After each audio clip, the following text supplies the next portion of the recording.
룻기서 4장 13절에서 17절입니다. 순종해서 남아있는 분들은 갑절에 복 받을 줄 믿습니다. 받으세요. 룻기서 4장 13절에서 17절 407페이지입니다. 13절부터 17절까지 읽습니다. 이에 보아스가 룻을 맞이하여 아내로 삼고 그에게 들어갔더니 여호와께서 그에게 임신하게 하심으로 그가 아들을 낳은지라. 여인들이 나오미에게 이르되 찬송할지로다. 여호와께서 오늘 내게 귀염 부를 자가 없게 하지 아니하셨도다. 이 아이의 이름이 이스라엘 중에 유명하게 되기를 원하노라. 이는 내 생명의 회복자이며 내 눈원의 봉양자라. 곧 너를 사랑하며 일곱 아들보다 귀한 내 며느리가 낳은 자로다 하니라. 나오미가 아게를 받아 품에 안고 그의 양육자가 되니 그의 이웃 여인들이 그에게 이름을 지어주되 나오미에게 아들이 태어났다 하여 그의 이름을 오벳이라 하였는데 그는 다윗의 아버지인 이새의 아버지였더라. 아멘. 우리 정기성 목사님께서 오늘 세시의 제목은 모든 것이 은혜였습니다. 우리 하나님께 감사와 영광 받으시기 바랍니다.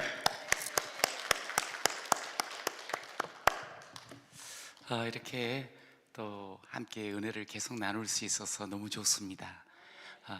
여러분, 하나님이 지금도 저와 여러분과 함께 하심을 믿습니다. 항상 하나님은 우리와 함께 하신다 약속하신 그것을 지켜주시는 거거든요. 저는 12월이 되면 우리 성도들과 함께 자주 이런 인사를 해요. 메리 크리스마스.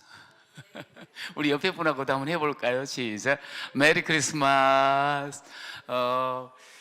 식사를 하고 얼마 전에 이렇게 나오면서 메리 크리스마스 했더니 이렇게 눈을 크게 뜨시더라고. 아니 지금 오늘 이분 날이 아닌데 저분이 좀 이상한 거 아닌가. 그런데 이제 가끔 저도 이제 늘 인사를 했기 때문에 반갑게 이렇게 또 웃고 받아주시더라고요. 사실은 예수님이 우리에게 오신 것은 그냥 어느 한 날이 아니잖아요. 이미 우리 가운데 오셔서 함께 하시는 줄로 믿습니다. 그럼 사실 그 주님과 함께 하면 우리는 늘 행복하고 즐거운 삶을 사는 것이 당연하거든요. 지난 주간에 한 장로님이 소천을 하셨어요. 80이 넘으신 장로님이. 그래서 이제 그 장례식장에 조문을 가게 됐거든요. 근데 사실은 그분을 제가 직접 생전에 뵌 적은 없어요. 우리 집사님이 아버님이신데, 근데 가서 이렇게 보니까 사람들이 참 많이 오셔서 이렇게 조문을 하시더라고. 제가 이제 뒤에서 이렇게 순서를 기다리고 있는데 이제 몇 분이 그렇게 조문을 하고 인사를 하고 이렇게 나오는데 막 우는 거예요. 여자분들인데. 근데 어떻게 이렇게 제가 보니까 같은 교회의 성도님들이라는 생각이 들었어요. 그런데 장로님이 이렇게 떠나시는 그 자리, 그것을 생각하면서 저렇게 흐느낌이 올 수 있을까? 그러면서 제가 잠시 이렇게 생각을 하게 됐어요. 우리 장로님이 참 잘 사신 것 같구나. 떠나심이 그렇게 아쉬워서. 사실은 가족들은 이제 이미 하루가 지났기 때문인지 하나도 안 울었거든요. 그래 너무너무 슬퍼하는 거예요. 남이. 그 모습을 보면서 참 인생을 사시면서 잘 사시니까 저렇게 또 많은 사람들에게 사랑을 입혀주고 또 섬겨줬으니까 그분이 좀 더 오래 계셨으면 좋을 텐데 떠나는 게 아쉬워서 운다는 그런 생각이 들었어요. 그러고 나서 이제 저도 조문을 하고 큰아들 되는 상주와 함께 앉아서 대화를 하게 됐어요. 건강히 계시다가 3주 전에 병원에 입원하셨다는 거예요. 그 3주 동안 입원하시는 동안에 자기도 아버지 옆에서 이제 대화를 많이 했대요. 그래서 보통 큰아들하고 아버지는 좀 서로 싸우거든요. 큰딸하고도 마찬가지고. 그런데 이 아들도 예전에 제가 신방을 갔더니 아버지랑 좀 사이가 그렇게 썩 좋지는 않더라고요. 그 왜 그런 거 하니 청소년 시절에, 청년 시절에 아버지가 하시는 그 모습이 교회에만 막 섬기고 하는 그런 모습들이 썩 탐탁지가 않았던 거예요. 그런 마음을 그때 저한테 이야기했던 게 제가 생각이 나서 이렇게 이제 이야기를 하면서 듣다 보니까 아버지가 사실 그랬는데 3주 동안 3주 동안 서로 계속 와가지고 대화를 하다 보니까 아버지를 이해하게 됐다는 거예요. 그리고 자기가 혹시 가지고 있었던 그 꽁한 마음, 잘못된 마음들을 풀게 됐다는 거예요. 그러면서 하는 말이 우리 아버지가 참 잘 사신 것 같아요. 하나님을 온전히 이렇게 믿고 잘 사신 것 같아요. 그 말을 하면서 목사님, 저도 아버지께서 교회를 위해서 그렇게 봉사하셨는데 봉사 열심히 하겠습니다. 그 이야기를 하시는 거예요. 그 아들이 아버지가 떠나면서 보여주셨고 대화하면서 그 삶을 돌이키면서 우리 아버지가 참 하나님 앞에 잘 사셨다는 것을 확인한 거지요. 여러분, 그렇다면 그 장로님은 정말 잘 사신 줄로 믿습니다.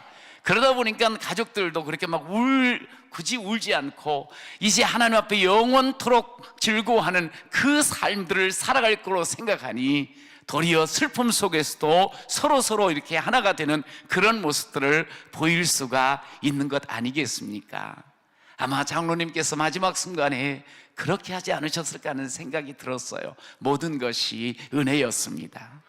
자, 우리도 한번 고백합시다. 모든 것이 은혜였습니다. 내 삶의 모든 걸음이 은혜였습니다. 하나님께서 나를 택하시고 나와 지금도 함께 하시고 내 마지막 순간까지도 함께 하시는 하나님이 나에게 은혜를 베풀어 주셨습니다. 그 은혜가 자기에서 멈추지 않고 오해했던 아들에게도 흘러가는 그 아름다운 모습, 저는 그 모습을 보면서 그렇지, 하나님의 사람은 그렇게 살아야 되는 거지. 오늘 우리 사랑하는 모든 성도들께서도 동일하게 마지막 순간에도 내 삶이 하나님의 은혜였습니다 고백하시기를 축원합니다. 그러면서 그 은혜가 사랑하는 아들에게, 사랑하는 딸들에게, 나를 아는 사람들에게 흐르는 그런 놀라운 복이 있기를 간절히 축원합니다. 어느덧 12월, 이제 10일을 향해서 가고 있습니다. 한 해가 마무리가 돼요. 사실 우리 인생도 언젠가는 마무리돼야 되는 순간이 반드시 오게 되거든요. 그런데 그 인생의 마침표를 어떻게 찍을 거냐 하는 거예요. 여러분, 그 마침표가 모든 것이 은혜였습니다, 이랬으면 좋겠습니다. 미리 한번 연습합시다. 모든 것이 은혜였습니다. 시작. 네, 우리가 룻기를 1장과 2장 좀 초반의 부분을 아침 시간에 함께 나눴어요. 룻기는 보니까 1장에서 완전히 망가졌던 한 인생이 은혜의 길로 접어드는 거예요. 돌아가야지, 하나님께서 자기 백성을 돌보시는데 하나님 앞에 내가 돌아가야지 하고 휴브의 걸음을 옮기게 돼요. 그런데요, 참 놀랍게 하나님께서는 은혜를 계속 멈추지 않고 흘려보내주시는 거예요. 갔더니 그곳에 추수 때가 되고, 갔더니 그곳에서 좋은 밭으로 인도함을 받고, 갔더니 그곳에서 좋은 사람을 만나게 되고, 여러분, 그렇게 은혜의 밭으로 하나님께서 이끌어 주시더니 3장에는 은혜의 품 안에 꼭 안아주시는 하나님을 만납니다. 할렐루야. 은혜의 날개 아래 꼭 품어주시는 그 하나님을 만날 수가 있어요. 그리고 오늘 4장에 와서는 하나님께서 한 인생을 마무리하게 하실 때 오직 은혜였습니다, 이 고백을 하게 하시는 귀한 책이 룻기서인 줄로 믿으시기를 바랍니다. 여러분, 제가 이 말씀을 여러분과 나누는 건 저도 그렇고 이곳에 계신 모든 분들, 이 룻과 같은 인생으로 하나님 앞에 써내려가는 그런 복을 누리시기를 축원합니다. 오늘 본문 이렇게 마감을 하지 않아요? 뭐라 그러는 거 아니? 보아스가 룻에게서 오벳을 낳고 오벳은 이새는 다윗을 낳으니라. 이게 어마어마한 일이에요. 여러분, 이 말씀이 어디로 연결이 되는 거 아니? 예수님 오실 때 예수님의 계보를 이야기하는 마태복음 1장에 보면은 거기에 그렇게 이어져서 결국 예수님이 이 가문에서 태어납니다. 할렐루야. 인류에게 예수님이 오심으로 말미암아 어마어마한 이 구원의 길을 활짝 열어주셨습니다. 그런데 시작이 보니까 이런 과정들을 거치는 거예요. 그냥 한 사람이 참 불쌍하고 가련한 인생이 그것으로 끝나는 줄 알았는데 그게 아니에요. 하나님의 은혜에 그 손에 딱 붙들리니까 인생이 거기서 끝나는 게 아니고 자기도 인생이 완전히 반전이 되어지고 반전된 그 인생이 또 다른 멋진 세대를 열어가는 것을 보여주거든요. 저는 이런 마음을 갖고 살아요. 제가 고등학교 2학년 때 예수님을 영접하고 예수님을 만났어요. 그리고 46년이라는 세월을 이렇게 지나면서 너무 큰 은혜라는 것을 늘 고백하거든요. 그런데 저는 늘 그렇게 기도해요. 제가 받은 이 은혜가 우리의 사랑하는 아들, 딸들에게, 저를 아는 만나는 분들에게 이 은혜가 그대로 흘렀으면 좋겠어요. 그러면서 하나님의 은혜 때문에 점점 더 강성해지는 그런 다음 세대 또 다른 사람들이 되기를 그렇게 기도하고 있거든요. 여러분도 마찬가지라 생각합니다. 나만 받고 나만 좋고 나만 행복하면 되는 것이 아니잖아요. 내가 만난 예수, 그 은혜를 베풀어 주시고 은혜로 채워준 그 예수, 나를 통해서 또 다른 사람에게 전달되어지고 그 사람이 그 은혜로 말미암아 또 살아나고 내 자식들이 나보다 더 잘 돼버리고 하나님께 더 쓰임받고 더 영광 돌리는 그런 아름다운 삶이 여러분의 삶이 되시기를 축복합니다. 오늘 그러려고 하면 순종하셔야 돼요. 주님의 말씀, 주님의 뜻, 순종의 걸음을 걸어야 돼요. 순종의 걸음을 걷는 자에게 하나님은 은혜의 날개를 쫙 펴서 덮어주세요. 그러면서 그의 인생을 하나님께서 이끌어 주세요. 오늘 본문에 보니까 보아스라는 사람이 나와요. 이 보아스는 정말 말씀에 순종하는 사람이에요. 물론 룻기를 보면 하나님의 말씀에 어긋났다가 다시 순종의 걸음을 걷던 나오미, 나의 하나님이 어머니의 하나님이 나의 하나님이다 그러면서 순종의 걸음을 믿음으로 결단하여 걷는 그런 룻, 순종의 사람들이 나와요. 그러다 보니까 1장에서 마지막 장까지 계속 은혜가 흐르는 거예요. 저는 여러분의 삶이 계속 날마다 은혜가 흐르시기를 축원합니다. 어떤 삶 속에 그 은혜가 흐르는 거 아니? 순종하는 삶. 보아스는 룻의 가문의 기업 물을 자예요. 그런데 기업 물을 자가 자기만 있는 게 아니에요. 자기보다 더 가까운 소위 친족이 있었어요. 그 사람이 먼저 소위 기업 무리를 1순위야. 1순위. 성경에 보면 레위기서 25장도 신명기서 25장도 이 기업 물을 자 고엘이라는 그 제도를 우리에게 알려줘요. 예를 들어서 갑작스럽게 결혼을 한 형이 떠났다. 그럼 동생이 그 형수와를 통해서 자손을 혈통을 이어줘야 돼. 예를 들어서 가정에 있었던 그 가문에 있었던 기업들, 소위 말해 땅이 있는데 그 땅이 너무너무 가난해서 팔렸다. 그럼 기업 물을 자가 그 땅을 다시 되찾아주는 거. 이거 어마어마한 일이거든요. 사실 남의 그 감 혈통을 이어주고 남의 재산을 보호하며 그것을 다시 되찾는 거, 이거 쉽지 않죠. 그런데 하나님께서는 이스라엘 백성들이 그렇게 해서 모두가 다 그냥 한쪽에 끝장나고 그냥 끊어지는 게 아니고 계속 함께 하기를 원하시는 하나님의 뜻을 그 고엘 제도를 통해서 보여주시거든요. 사실 우리는 나만 잘 되면 안 돼요. 남 다 죽이고 나만 잘 되면 어떻게 그게 예수 믿는 사람입니까? 함께 살려주고 함께 이어주고 함께 일으켜주는 그런 귀한 자가 예수와 함께하는 사람인 줄로 믿습니다. 이제 고엘 제도가 있어요. 이제 나오미도 그렇고 룻도 그렇고 남편들이 없잖아요. 그리고 이제 재산이 다 없어졌잖아요. 그런데 이제 이 보아스가 이야기를 들었어요. 이 사람들이 하나님의 품에 왔지, 하나님께서 이 사람들을 참 축복하기를 원한다, 그런 마음을 가지고 있어요. 그래서 이제 기업 물을 자로 자기가 만약에 자기 차례가 오면 기업 물게 해주겠다, 기업을 물러주겠다, 이렇게 고엘 이 제도에 자기가 순종하겠다고 딱 이야기를 해요. 그리고 나서 이제 그 일을 진행하기 위해서 그 성문 앞에 딱 앉아 있어요.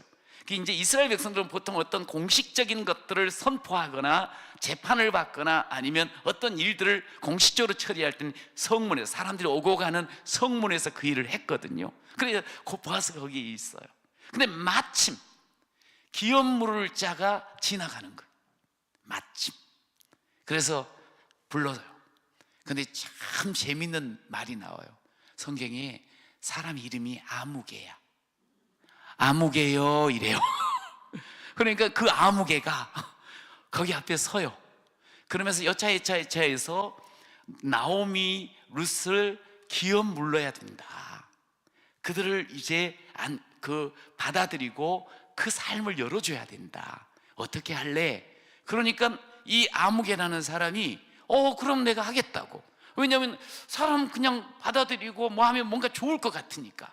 그런데 2절, 3절, 4절에 가면서 가만히 생각해 보니까 성경이 그렇게 나와요. 기업 너가 물으면 나는 그냥 기다리겠다 그러면서 난 빠지겠다 그랬는데, 이 사람이 내가 물을게요. 그러고 가만히 생각해 봐. 계산을 해요. 계산을 많이 하다 보니까 뭐가 나오는 게, 아무것도 없는 사람들을 맞이했다가는 자기가 손해가 난다고 생각을 해요. 나야 손해가 나. 그래가지고 나는 안 모르겠어 하고 그 공식적인 자리에서 자기는 거부 표시를 해요. 그래서 보아스가 그러면 내가 하겠다, 장로들이 있고 모든 어른들이 있는 그 자리에서 내가 기업을 물겠습니다 하는 이야기를 합니다.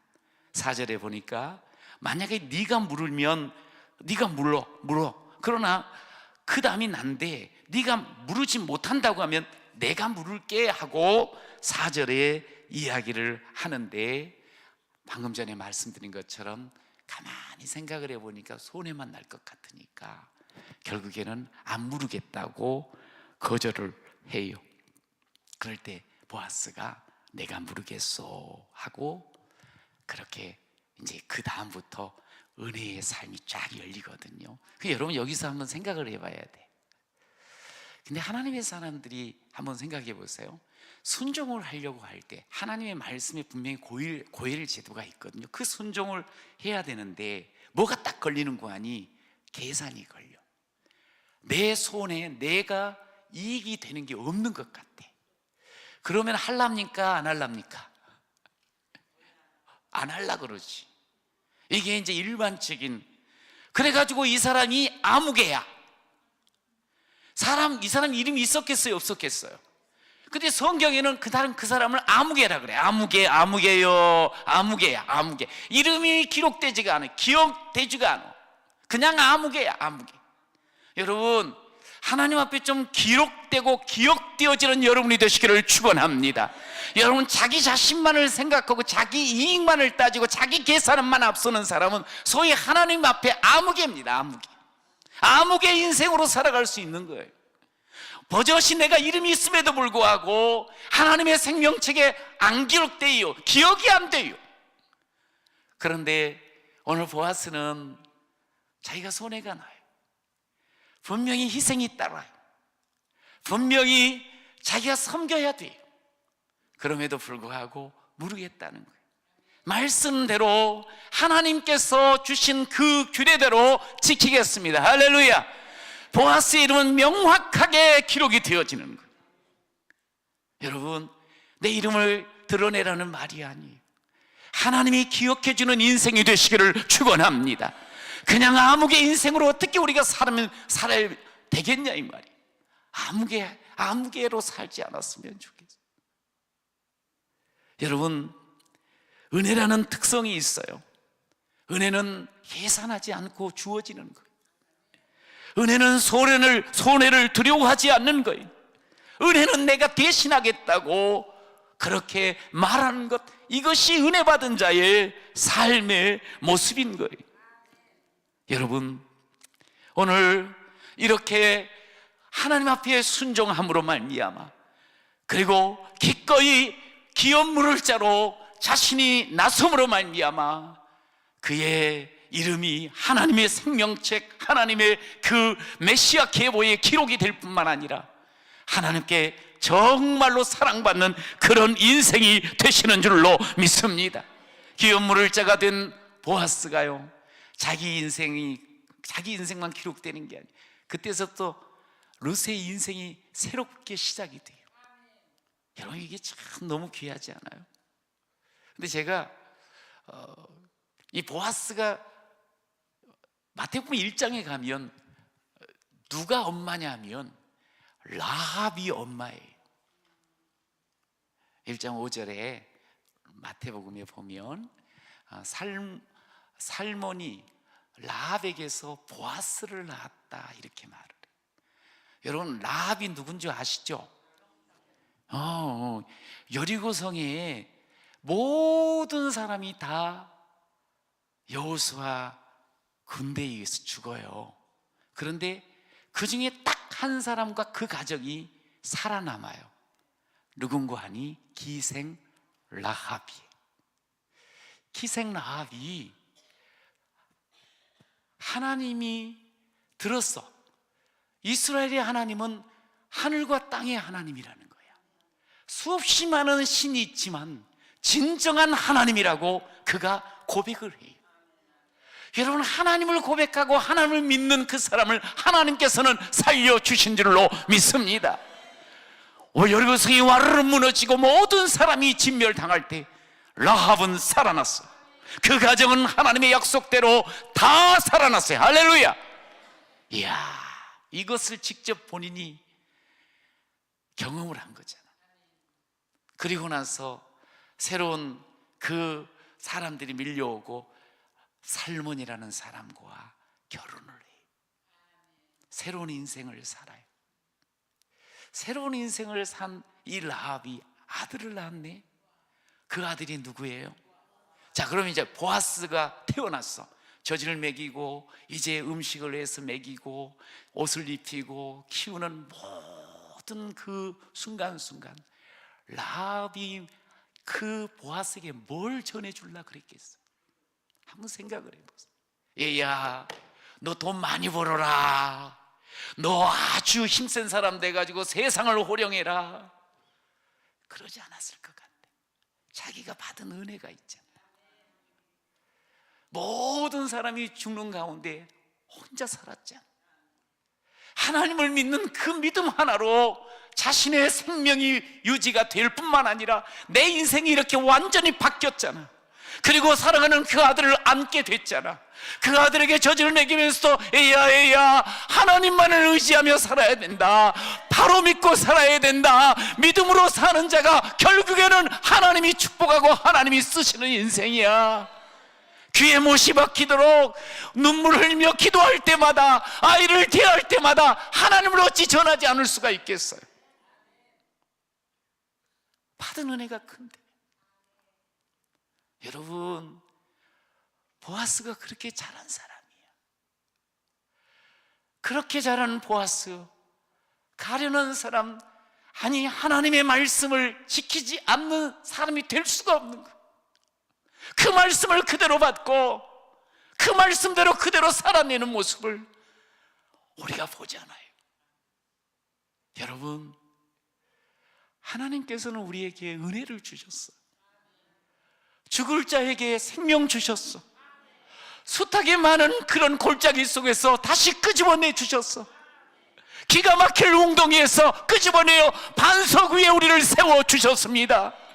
그런 많은 사연들을 하나님께서 우리에게 은혜로 바꾸어 가셨고, 하나님께서 은혜로 우리를 이끌어 주셨어요. 잊으면 안 되지요. 매 순간 매일매일 눈 뜨고 일어날 때 잊으면 안 되지요. 우리는 은혜를 잊어먹어버린 사람을 그런 사람이라 그래요. 배은 망덕한 사람. 되게 그런 말 들으면 아마 얼굴 좋을 사람이 하나도 없어요. 내가 누군데 내 인격을 그렇게 모독하냐고 막 그렇게 성질을 낼 거예요. 여기 다 지금 천사같이 앉아있지만. 여러분, 그런데 사실 하나님이 우리한테 그 말을 하지는 않지만 우리가 배은망덕할 때가 한두 번이 아니에요. 그러면 안 되는데. 보아스는 어머니가 늘 은혜를 기억하게 해줬어.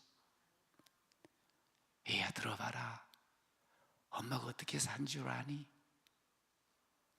엄마가 아빠 만나기 전에 어떤 인생이었는 줄 아니? 그런데 하나님께서 나를 이렇게 품어줬어. 나는 분명히 이야기한다. 하나님 안에서 내 인생 완전히 달라졌다고. 여러분도 하나님 안에서 인생 달라지셨지요? 완전히 달라졌지. 죽었는데 살아났잖아요. 그거보다 더 좋은 게 어디 있어요? 꼭 뭐 높은 자리에 가야지 달라졌다고 꼭 그때까지 꼭 참아 그냥 기다려봐야지 그러지 마세요. 오늘 달라졌어요. 네. 오늘. 그러니까 그 오늘 엄마 그 은혜 이야기를 듣고 이 보아스가 잘한 사람인데 이 은혜를 기꺼이 나누기를 원하는 거예요. 이런 우리 가정 돼야 되지 않겠어요? 이런 엄마와 아들, 이런 엄마와 딸, 이런 아버지와 아들, 이런 아버지와 딸 돼야 되지 않겠어요? 여러분 더 많이 기도하셔야 돼요. 내가 왜 이렇게 은혜를 자주 잊어먹지? 내가 내 앞에 보이는 그 현실, 그 고난과 문제로 인해서 왜 이렇게 하나님의 은혜를 놓쳐버리지? 하나님 새록새록 은혜를 기억하게 하여 주옵소서. 그렇습니다. 이 은혜가 이렇게 은혜 입은 엄마가 아들에게 은혜를 흘려보낼 때 그 아들은 또 은혜를 흘려보내는 거예요. 루스에게 은혜를 흘려보내요. 여러분, 루시라는 여인은 이 룻기를 시작할 때만 완전히 깜깜한 인생이었어요. 아무것도 소망이 없어 보여요. 그에게는 빛 한 조각도 들어있지 않는 것처럼 온전히 깜깜해져 버렸어요. 그런데 하나님께서 그에게 은혜를 입혀주니까 그 모든 깜깜함이 물러난 줄로 믿습니다. 완전히 새로운 인생으로 변화되어지는 것을 볼 수가 있어요. 막다른 골목길이었더라, 낭떠러였다고 생각했는데 새로운 길이 활짝 열린 거예요. 여러분, 이것이 은혜 입은 자의 삶이에요. 그런데 이 어떻게 은혜를 입게 됐는가? 다시 또 돌아가 보면 루시라는 여인도 이방 사람으로 사실 하나님 몰랐다가 이렇게 이주한 하나님의 그 백성과 결혼을 하다 보니까 하나님이 어떤 분인가를 알게 된 거예요. 그가 그냥 그런 줄 알았는데 나중에 고백하는 거 보니까 어머니의 하나님이 내 하나님이고 어머니의 백성이 내 백성입니다. 할렐루야. 그러면서 그 믿음을 선택하고 믿음의 걸음을 모압에서 디디면서 떠나는 거예요. 베들레헴으로. 그런 순종의 걸음이 오늘 이 룻에게 새 삶을 열어준 줄로 믿습니다. 하나님께서 그렇게 믿음으로 선택하며 순종의 걸음을 걷는 이 룻에게 계속적으로 은혜의 품 안에서 은혜로 끊임없이 공급하며 계속 자라게 하시는 것을 우리에게 보여줘요. 참 룻이라는 사람 3장에도 보면 그런 말을 해요. 뭐냐면 어머니께서 무슨 말씀을 하시든지 저는 다 행하겠습니다. 참, 그러니까 하나님에게도 순종을 하지만 어머니, 나옴이라는 어머니가 힘없습니다. 자기를 뭐 어떻게 도와줄 수 있는 사람이 못 되면 자기가 드디어 이삭을 주어가지고 계속 봉양을 해야 돼. 어머니 그냥 소위 말해서 저기 이빨 빠진 호랑이나 뭐 호랑이라고 해줄 것도 없어. 그냥 빈털털이에요. 그러면은 그 못돼 먹은 사람은 아이고 뭐 피도 안 나눴겠다. 뭐 하나도 가진 건 없겠다. 텅텅 비어버린 노인밖에 안 되는 사람 구박할 수 있지 않겠어요? 그런데 룻은 그렇지 않아요. 매일처럼 일어나서 밭에 가서 이삭을 주어서 어머니 제가 오늘 이만큼 가져왔어요. 함께 드세요. 힘내세요. 그러면서 어머니를 참 잘 섬기는 사람이었어요. 그러니까 어머니가 너무 귀하니까 얘야 내가 할 수 있는 게 뭐가 있겠니? 너를 위해서 기도하는데 너 내 말 들어라. 그러면서 보아스에게 들어가라고 그런 이야기를 해요. 그럴 때 룻이 5절에 보니 어머니에게 이야기하되 시어머니에게 이르되 어머니의 말씀대로 내가 다 준행하겠습니다. 내가 다 행하겠습니다.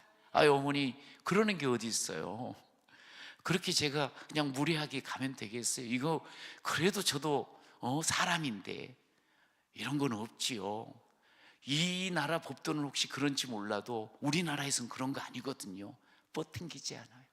어머니의 말씀 다 행하겠습니다. 참 순종하는 사람은 순종한다니까. 하나님께 순종을 잘하는 사람은 어른에게도 순종을 하는 거예요. 여러분 그렇게 순종의 걸음을 걸어가는 그 사람을 하나님께서 귀하게 써주시는데 메시아 계보의 이름을 탁 기록하며 메시아의 그 조상이 되게 하시는 줄로 믿습니다. 하나님이 사람을 쓰실 때 어떤 사람을 쓰실 것 같아요? 정말 똑똑하고 힘 좋고 많이 가졌고 많이 배웠고 그런 사람 쓰실 것 같습니까? 그러면 대체적으로 그런 사람은 물론 그렇지 않는 사람도 있겠지만 지 잘난 사람이라고 생각하면 자기가 해놓고 하나님이 했다고 생각하지 않습니다. 하나님이 다 도와줘서 했어도 자기가 잘나서 했다고 생각해요. 우리 하나님은 순종의 사람을 쓰셔요. 부족하도 어찌 보면 참 약해도 어찌 보면 실패한 그런 인생이라 할지라도 하나님을 만나고 하나님이 내 아버지입니다 고백하고 난 뒤에 순종의 걸음을 걷는 그 사람을 하나님께서 쓰시는 줄로 믿습니다. 여러분 성경에 누가 순종을 참 잘하던가요? 예수 제대로 믿고 하나님 제대로 섬기는 하나님의 사람은 다 순종을 잘해요. 처음에는 자기 생각이 있었겠지만 하나님이 자기 주인이고 자기 생명의 주인인 걸 알게 되면 그 다음부터 순종해요. 그럼 우리도 똑같이 하나님이 내 주인이고 우리 생명 주신 분인 거 다 알잖아요. 믿잖아요. 그러면 우리는 어떻게 해야 돼요? 당연히 순종해야지. 버팅기면 안 돼요.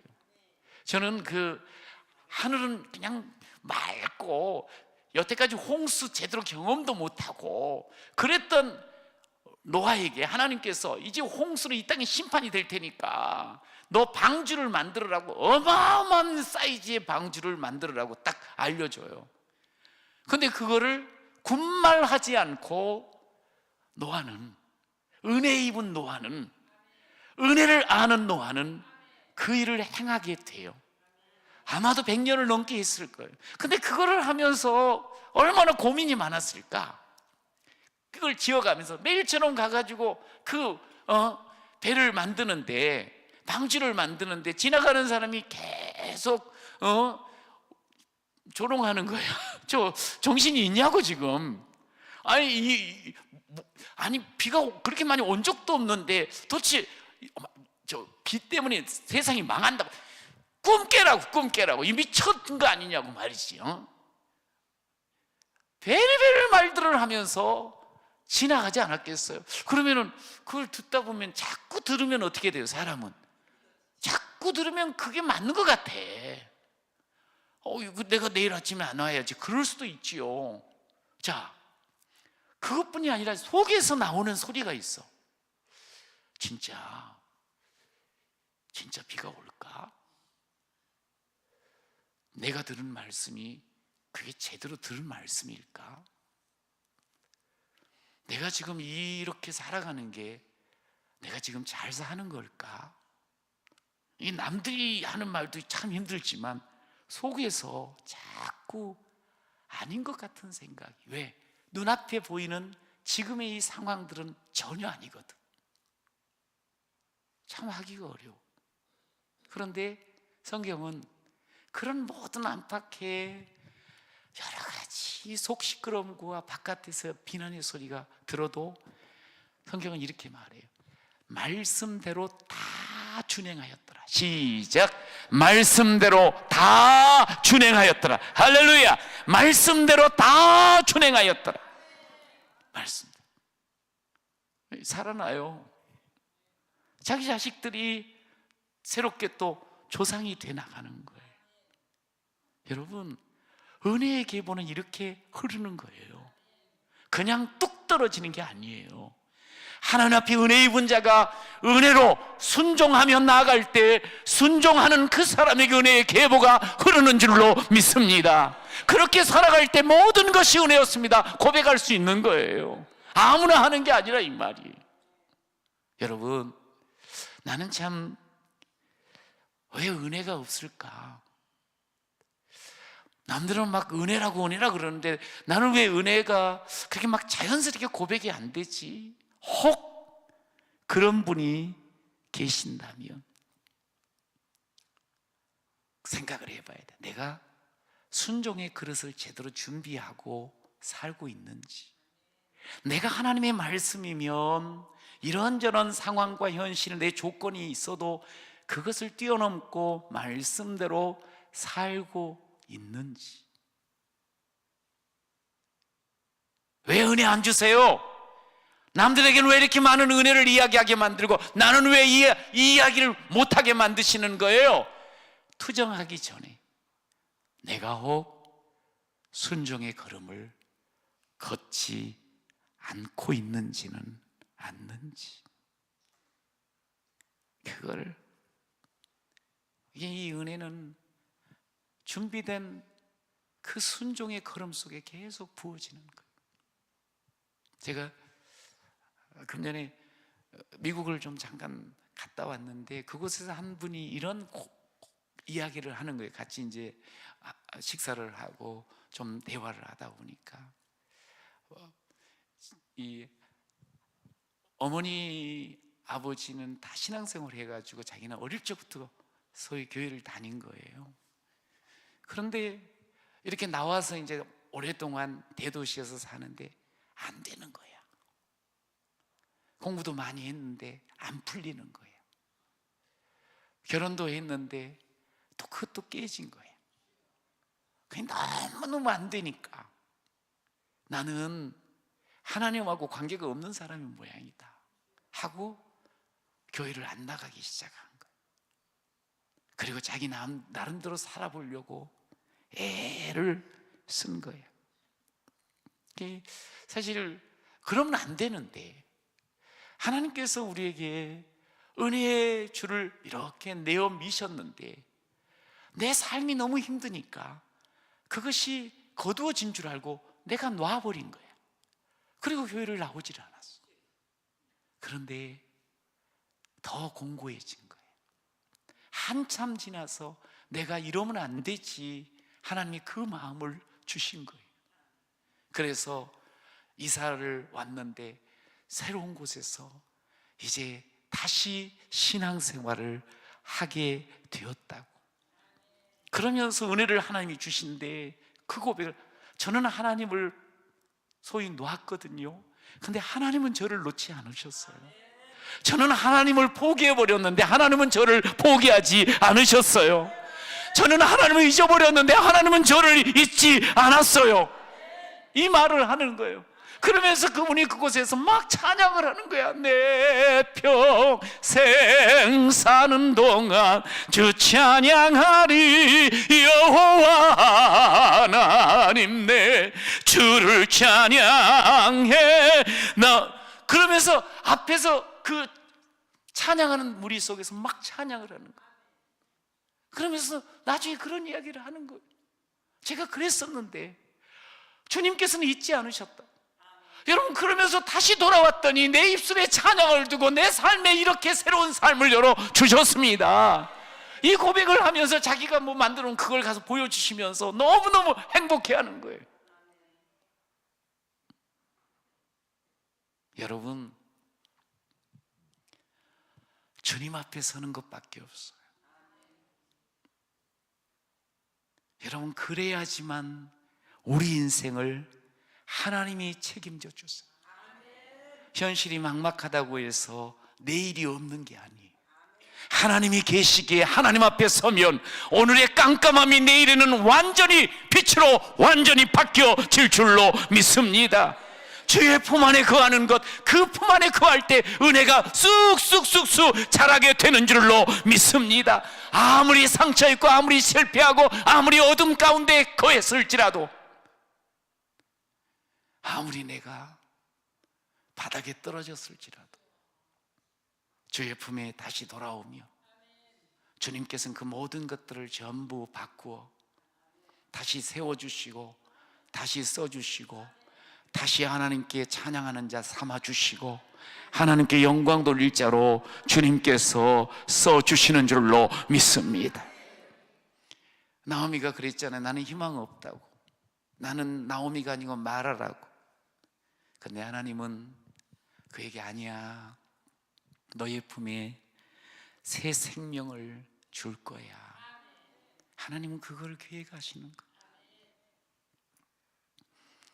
오늘 읽은 말씀 중에 그런 말씀이 있잖아요. 이는 네 생명의 회복자이며 내 노년의 봉양자라. 곧 너를 사랑하며 일곱 아들보다 귀한 내 며느리가 낳은 자로다. 하나님께서 이 은혜를 부으시니까 생명이 회복이 되는 거예요. 생명의 회복자. 숨은 쉬지만 죽은 거나 다름없었거든요. 그런데 하나님께서 그에게 다시 생명을 약동하게 하고 살 이유를 주고 살 힘을 주시는 거예요. 그래서 그 아이가 오벳, 섬기는 자라는 뜻이거든요. 그 아이가 너를 섬길 거야. 너 인생을 도울 거야. 하나님께서 그 아이를 안을 때 이 말씀을 딱, 하나님이 이런 분이세요. 여러분, 우리가 우리의 삶 속에 아유 끝났어, 난 하나님과 상관없어, 절대로 그럴 수 없습니다. 우리 하나님은 절대로 끝나는 법이 없어요. 하나님은 또다시 시작하게 하세요. 주 앞에 서서 순종의 걸음을 걷기만 하면 그에게 하나님은 어마어마한 은혜를 입혀 주시는 줄로 믿습니다. 여러분, 그렇게 우리가 받은 은혜 흘려보내야 돼요. 여러분, 하나님께서 늘 말씀을 통해서 우리에게 주시는 원칙이 있어요. 내가 너한테 복 줄게. 그래놓고 하시는 말씀, 너로 인해서 모든 민족이 복을 받을 거야. 너가 나의 정말 사랑하는 자녀고 너가 내게 소중한 보배야. 너로 인하여서 또 다른 이가 보배가 될 거야. 이 말씀이 성경 전편에 흐르는 원리예요. 우리에게 하나님께서는 찾아오셔서 생명 주시면서 하시는 게 뭐냐면 그 생명을 너가 흘려보내야 돼.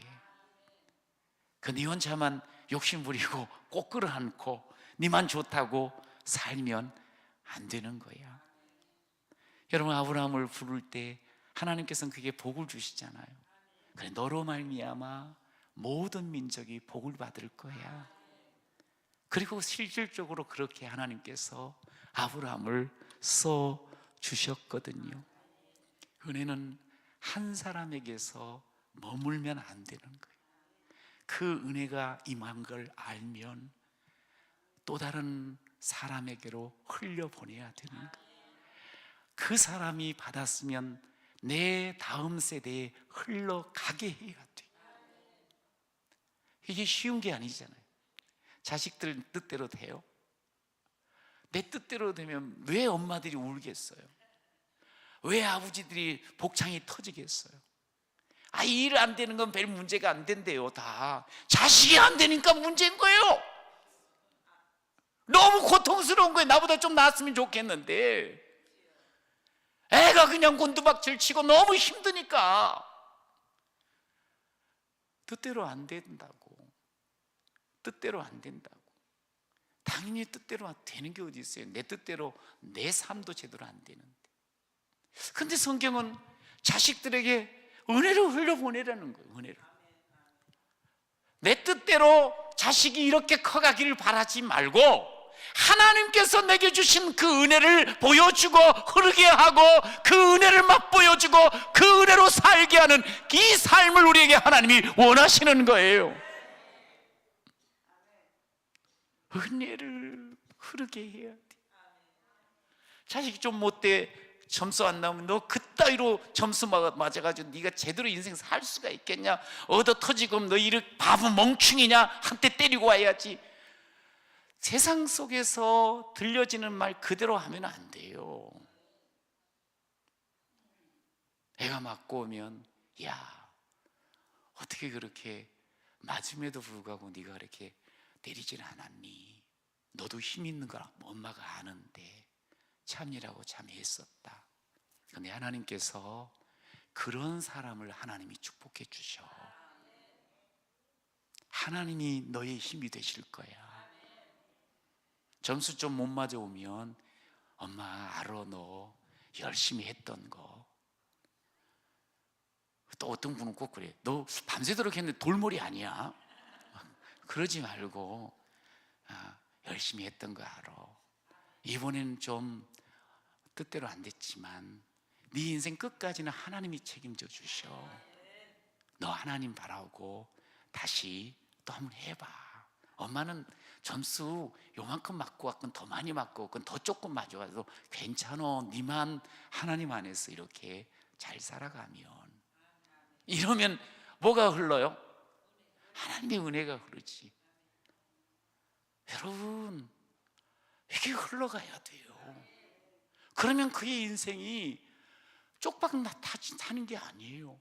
한번 생각을 해보세요. 고린도서 후서 4장에도 보면 우리는 질그릇이야. 그런데 우리 속에 보배의 큰 힘, 힘이 큰 능력에 하나님이 계셔요. 할렐루야. 내 힘으로 살면 기껏 해봤자 내 노력 결과예요. 근데 하나님의 은혜를 힘입으면 하나님께서 우리를 써주실 때 정말 상상 이상의 삶을 우리에게 허락하여 주시는 줄로 믿으시기 바랍니다. 오늘 그냥 눈앞에 보이는 뭔가 그 결과로 일일비하지 마세요. 하나님이 전 폭을 아시고 전 길을, 그 온전한 삶을 하나님이 주인 되어 이끌어 주실 줄로 믿습니다. 그러니까 순간순간 우리가 오판하면 안 돼. 그러면 자꾸만 은혜가 뚝뚝 끊겨. 애들에게 기껏 그냥 버리지 맨날 그냥 교회 가가지고 사는 것 같은데 집에 와가지고는 성질이나 막 내고 조금은 점수 안 받았다고 해서 좀 잘못했다고 해서 막 쥐잡듯이 잡아버리고 그냥 니는 뭐 이런 인생이 그냥 그러면은 안 돼요. 은혜 흘러보내세요. 아유, 목사님, 라합은 진짜 그러니까 은혜의 이야기를 계속 하지. 나는 그래도 평범한 삶이라 은혜의 이야기. 뭔 말이에요? 다 죽었다가 사는 사람들인데. 내 인생은 평범한 것 같고 크게 굴곡진 것 같지 않고 내가 크게 문제 삼지 않는 것 같아도 결국은 우리는 다 죽었던 인생들이에요. 허물과 죄로 죽었던 우리를 그리스도 예수로 살리셨도다. 할렐루야. 그 은혜로 인하여 우리가, 그 긍휼함으로 인하여 우리가 살아난 사람이야. 똑같이 죽었다 산 사람이에요. 근데 나는 쬐끔 죽었다가 쬐끔 산 것처럼 생각하면 안 돼. 죽으면 죽은 거지. 라합은 보아스를 그렇게 키웠어. 우리가요, 은혜를 흘려보내는 그런 인생으로 살아가시기를 축복합니다. 그렇게 살아갈 때 계속 하나님은 우리에게 새 노래를 주시는 거예요. 여러분, 사실은 룻도 자기가 이렇게 쓰임 받을 줄은 생각도 못했을 거예요. 자기 인생 완전히 거덜나고 완전히 망해버리고 완전히 끝장난 줄만 알았지, 자기가 이렇게 다윗의 할머니가 될 줄 어떻게 알았겠어요? 아니, 그 마태복음 1장에 예수님의 족보에 오를지를 어떻게 알았겠어? 까맣게 꿈에도 몰랐지. 우리도 마찬가지예요. 내일을 우리가 어떻게 알아요? 까맣지. 앞으로 10년을 어떻게 알아요? 꿈에도 모르지. 그러나 기억하세요. 하나님이, 우리의 지금서부터 끝까지를 하시는 하나님이, 내 대뿐만 아니라 내 다음 때까지 아시는 하나님이 우리 인생의 주인인 걸 고백하며 그분의 말씀에 순종하며 그분에게 받은 그 은혜를 흘려보내기만 하면 생각도 못한 어마어마한 일들이 우리의 인생의 주인, 우리 인생에 찾아오는 줄로 믿으시기 바랍니다. 여러분, 오늘 다음 세대로 넘어가는 거예요. 제가 이 룻기까지를 다 마무리를 하고 마태복음 1장을 딱 보는데 너무 감동이, 흥분이 되는 거예요. 이야, 우리 하나님께서 이렇게 이끌어 가시는구나. 진짜 그냥 인생 그렇게 해서 어찌 보면 아무개도 아니고 그냥 이름도 없고 누구도 기억하지 못할 그런 인생으로 정말 불행하게 끝날 수 있는 그런 사람인데, 하나님 앞에 딱 돌아오니까, 하나님의 품에 파고드니까 하나님께서 그 애를 높여 쓰는 거예요. 높여 쓰는 거예요. 은혜가 흘러야 돼요. 제가 어제 한 교회에서 선교사 파송식에 설교를 했어요. 그런데 두 분이 선교를 이제 파송을 받는 거예요. 근데 이제 저도 사실은 처음 가서 봤어요. 두 분을 동시에. 이야기는 좀 담임 목사님을 통해서 들었는데, 가서 이렇게 얼굴을 대하고 또 이렇게 살아왔던 삶을 쭉 이렇게 이야기를 해주는데 참 열심히, 그리고 참 좋은 스펙들을 빵빵하게 가지고 있더라고요. 그런데 5년 전에 하나님의 강권적인 부르심을 받아가지고 하나님 앞에 완전히 사역자로 돌아온 거예요. 그리고 우리 한국에서 그냥 멋들어진 목회자 그런 꿈이 아니고 그런 비전이 아니라 하나님 앞에 태국에 가서 복음을 전하겠습니다. 요즘 젊은 분들이 선교사 잘 안 하거든요. 가서 힘든 거 다 아니까. 정말 어려운 사역이니까. 근데 이분은 그렇게 결정을 하고 둘이서 같이 준비를 해서 이제 떠나는 거예요. 파송을 한 거예요. 그런데 다 이유가 있더라고. 뭔 이유가 있을 것 같아요? 아버님이 장로님, 어머님이 권사님인데 아버님이 돌아가셨어. 근데 그 아버님이 항상 선교에 대한 뜨거움을 가지고 실질적으로 그 교회 안에서도 선교에 앞장서고 항상 선교하는 일에 최선을 다한 그런 삶을 사셨더라.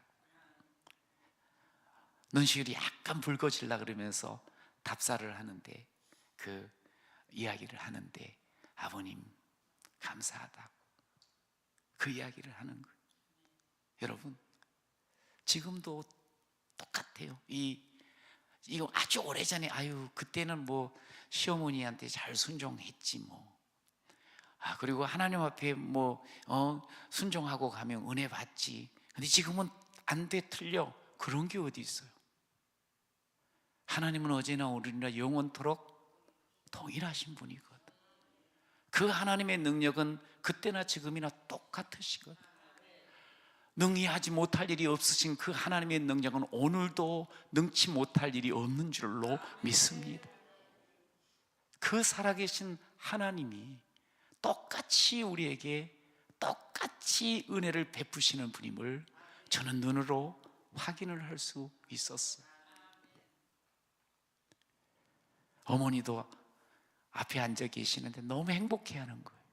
아이고 저것이 저 사지로 가는데 저기 돈이라도 좀 많이 벌고 말이지 행복하게 살았으면 좋겠는데 그게 아니고 선교로 사로 파송되는 그 모습을 아들 그 현장에서 보면서 너무너무 행복해하는 거예요. 은혜가 흘러야 돼.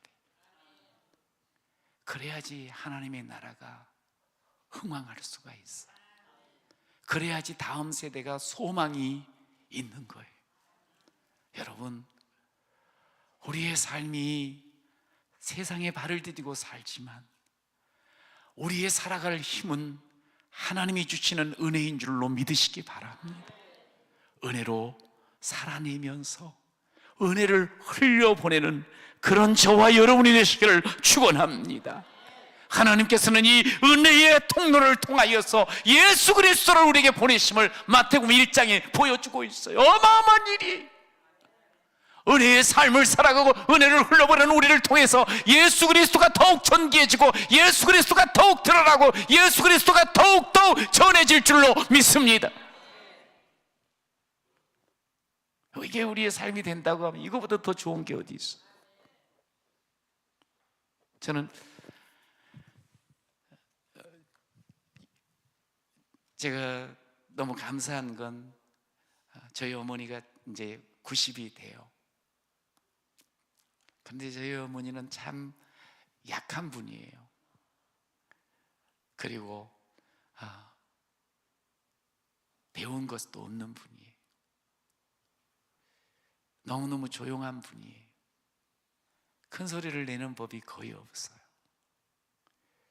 늘 아버지한테 주눅 들어 살기도 하셨고. 그런데 예수 만났어요. 예수 만난 그때부터 어머니는 기도하기 시작하시더라고요. 예수 만난 그때서부터 성경을 읽기 시작하더라고요. 글도 그렇게 막 자유자재로 읽고 쓰고 그러지는 못하시는 분인데 성경을 통해서 글도 그리고 말도 달라지기 시작했어요. 항상 기도를 해요. 그런데 어느덧 저보다 어머니가 한 6개월 빨리 예수님을 영접했거든요. 그런데 이 46년 지나면서 어머니 편으로 쪼개서 볼 때, 어머니를 볼 때 어머니 인생이 너무너무 행복한 거예요. 저랑 같이 지금도 함께 살고 계시는데 당신이 행복하대. 아침에 일어나서도 더 저녁에도 좋대요. 그런데 다른 것은 없거든요. 우리 어머니가 90살까지 이렇게 행복할 수 있는 이유가 뭐 특별히 세상적으로 찾아낼 건 없어요. 근데 예수 만나가지고 기도하면서 자식들, 손주들, 증손주까지 믿음 안에 서 있는 그 모습이 너무너무 좋은 거예요. 그러면서 자신의 생애 속에 이렇게 귀한 교회를 이루는 가문이 됐다는 게 너무너무 감사한 거예요. 그냥 저도 목사, 큰형도 목사, 둘째 형도 장로, 뭐 애들도 밑에 있는 여동생들도 손주들도 다들 나름대로 열심히 신앙생활을 하려고 해요. 그러면 최고로 행복한 거죠. 아주 가녀린 여인, 아주 숫기 없는 사람, 참 약한 사람, 말도 제대로 남 앞에서 할 수 없었던 사람. 그런데 하나님을 만나고 그의 인생이 바뀌어져 버리는 거예요. 근데 단순히 자기 인생만 바뀌어지는 게 아니에요. 아버지가 계속 반대하는 그런 가운데, 물론 83살에 예수를 영접하셨지만 그런 가운데 꿋꿋하게 그렇게 교회를 사랑하고 섬기고 지내왔던 그 삶을 저는 봤어요. 저도 그렇게 해보려고 애를 쓰지요. 제가 이 자리에 있기까지 어머니가 그렇게 소리 소문 없이 니한 이래라 저래라 말 한마디 하지 않지만 그 마음을, 그 기도를 제가 알지요. 그래서 그 숱한 어려움도 같이 이렇게 지날 수가 있었거든요. 어머니 없으면 저는 아마 어려웠을 거예요. 은혜는 은혜를 낳습니다. 은혜는 다음 세대를 살립니다. 은혜는 하나님의 나라를 흥왕케 합니다. 여러분, 저는 여러분의 인생이 이미 하나님의 은혜가 부어진 줄로 믿습니다. 은혜를 기억하셔야 돼요. 내가 지금 힘들고 조금 어둠 속에 있고 내가 좀 지금 실패하고 내가 좀 가진 것이 없어도 하나님의 은혜가 없어진 게 아니에요.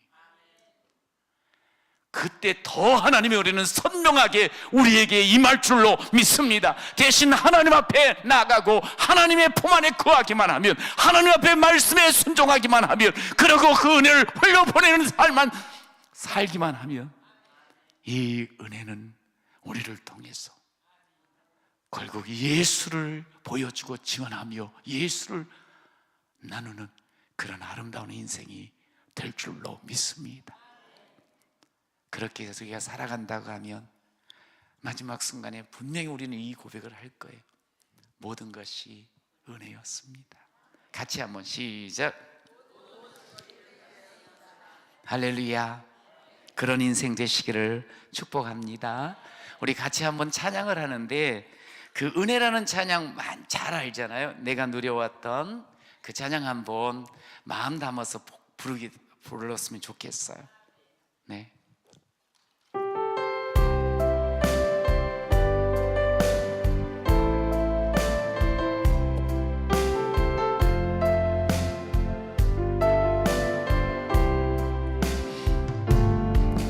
내가 누려왔던 모든 것들이, 내가 지나왔던 모든 순간이, 내가 걸어왔던 모든 순간이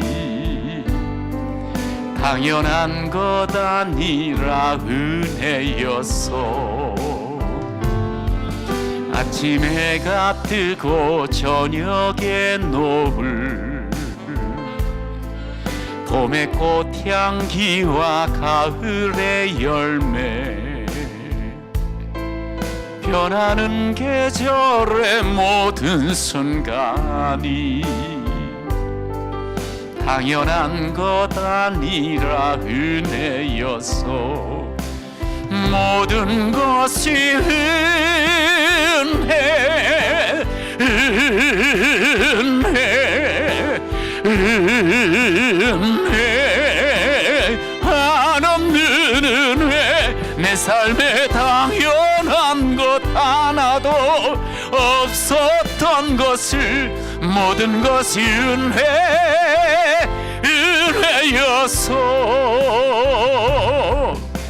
내가 이 땅에 태어나 사는 건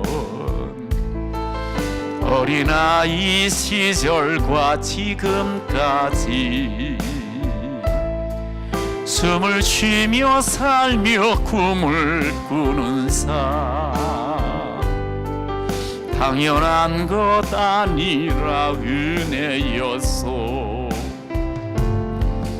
내가 하나님의 자녀로 살며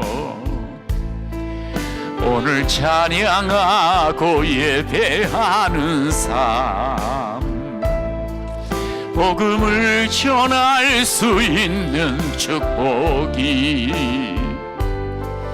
당연한 것 아니라 은혜였소. 모든 것이 은혜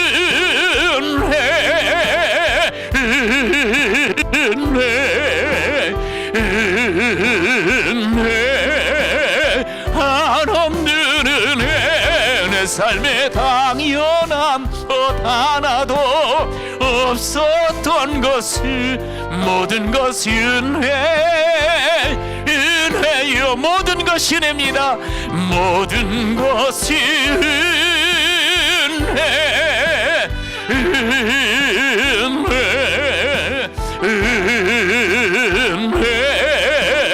한없는 은혜. 내 삶에 당연한 것 하나도 없었던 것을 모든 것이 은혜였소.